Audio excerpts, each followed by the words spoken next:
రామారావు అనే రైతుని మీరే చంపారు, ఇది ప్రభుత్వం వచ్చా అంటే అమరావతిని వ్యతిరేకించినట్ట. నేను అడుగుతా ఉన్నా, ఎవడైతే ఏబి వెంకటేశ్వర డైరెక్ట్ పేరే చెప్పి మాట్లాడుతున్నా, ఒళ్ళు నోరు రెండు దగ్గర పెట్టుకొని మాట్లాడు. పెచ్చ వాగుడు జగన్మోహన్ రెడ్డి గారి గురించి కానీ వైఎస్ఆర్ కాంగ్రెస్ పార్టీ గురించి మాట్లాడితే వైఎస్ఆర్ కాంగ్రెస్ పార్టీ అభిమానులు దగ్గరకు వచ్చి అరిస్తే గుండాగిపోయింది. పిచ్చి వాగుడు కాదండి. ఈయన బతుకంతా ఈయనంతా ఇష్టమన్నట్టుగా జగన్మోహన్ రెడ్డి గారిని ఎవడో విశ్చర్పం. చంద్రబాబు నాయుడు బిస్కెట్లు అయితే వెళ్ళి పాచి పని చేస్తావు వాళ్ళ ఇంటి దగ్గర, లేదంటే వాళ్ళు కాలు పట్టుకొని ఏది కావాలంటే ఆ పని చేస్తావు. ఎమ్మెల్యేలు కొంటున్నాడు బ్రోకర్ గా పని చేస్తా. ఓ బ్రోకర్ ఏబి వెంకటేశ్వర నేను అడుగుతా, నువ్వు కడుపుకి అన్నం తింటే, నువ్వు కడుపుకి అన్నం తినే బతుకుతా ఉంటే రామారావు అనే రైతుకి న్యాయం చేయించు, రామారావు రైతుకి న్యాయం చేయించు.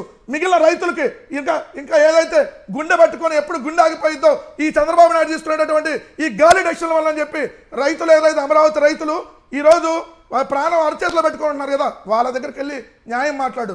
అయ్యా మీకు నేను న్యాయం చేస్తా అని చెప్పి నువ్వు బ్రోకర్ పని చేయకపోతే కడుపుకి అన్నం తింటుంటే, అలా కాకుండా పిచ్చి వాగుడు వాగుతా పిచ్చి రాతలు రాసింది ఇంకో గాలి పత్రిక. మొన్న నేను అడుగుతా ఉన్నా ఈ పత్రికలకి, అరే అసలు మీరు ఏ రోజన్నా కడుపుకి అన్నం తిని వ్యవహరించారా? అమరావతిలో కిలోమీటర్ రోడ్డుకి 160 కోట్లు కడుపుకి అన్నం తినేవాడు ఈ ప్రపంచంలో ఎవడన్నా, అన్నం తినేవాడు ఎవడన్నా 160 కోట్లు కాంట్రాక్ట్ ఇస్తాడు కిలోమీటర్. హైవేలకి ఎంత పడుతుంది? 20 నుంచి 22 కోట్లు. హైవేలో 20 నుంచి 22, బ్రహ్మాండంగా 25 కోట్లు. మరి మీరు 160 కోట్లు అంటే దోపిడీ కాదా? 100 కోట్లు కాంట్రాక్ట్లు, 1000 కోట్లు మొబిలైజేషన్ అడ్వాన్స్. మీ చంద్రబాబు నాయుడు ఇంటి దగ్గర డిజైనింగ్ లైట్ల కోసం 5.5 కోట్లు. ఎవడు అబ్బసమ్మని మేము కూడా అడగచ్చుగా, మీ పత్రిక లాంగ్వేజ్లో కాకపోయినా ఇంకో లాంగ్వేజ్లో. మరి దీన్ని అడిగితే జగన్ గారు అంటే వ్యతిరేకించేశారంట. నీ మొహానికి చంద్రబాబు నాయుడు ఇప్పుడు కాబట్టి ఇల్లు కట్టుకోవాలా? జగన్ గారు ఎప్పుడో కట్టుకొని వచ్చా అక్కడే ఉన్నాడు. మరి ఎందుకు కట్టుకోవాలా మీరు? నేను అడుగుతున్నా, రైతులు కూడా ఇల్లు కట్టుకోవాలా వద్దా? చంద్రబాబు నాయుడు ఒక్కడు నారాయణ ఒక్కడే కట్టుకోవాలా? మరి వాళ్ళకి ఎప్పుడు ఇస్తారు ఫ్లాట్లు?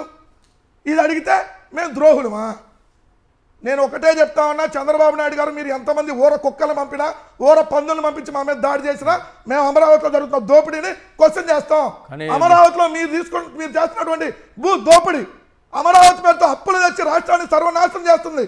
ఖచ్చితంగా వీటన్నిటి క్వశ్చన్ చేస్తాం. అసలు చంద్రబాబు నాయుడు గారికి నాకేం సంబంధం అని ఏబి వెంకటేశ్వర ఇంటర్వ్యూలో ఈ రోజు నిన్న చూసి సంబంధం ఉండదు ఆయన ఏం చెప్తే నేనేం పార్టీ పెట్టలేదు అంటున్నారు కదా. మరి ఆయనకి ఎట్లా లింక్ పెడతారు? లేదని ఆయన చెప్తున్నారు కదా, ఆరిచరించి చెప్తున్నారు కదా, నాకు ఆయనకి సంబంధం లేదని. ఆయనకేం సంబంధం ఉండదు, అసలు ఏం సంబంధం. చంద్రబాబు నాయుడుకి రాధాకృష్ణకి సంబంధం ఉండదు, చంద్రబాబు నాయుడు ఈనాడు కిరణ్కి సంబంధం ఉండదు, చంద్రబాబు నాయుడుకి ఏబి వెంకటేశ్వర సంబంధం ఉండదు, చంద్రబాబు నాయుడుకి పవన్ కళ్యాణ్ కూడా కొన్ని రోజులకి సంబంధం ఉండదు అంటారు, చంద్రబాబు నాయుడుకి బీజేపీ కూడా సంబంధం ఉండదు. మీరు ఇంకా ఏం మాట్లాడతాం ఇంకా మనుషుల గురించి? కనీసం కొద్దిగా సిగ్గుండాలుగా మాట్లాడే వాళ్ళని.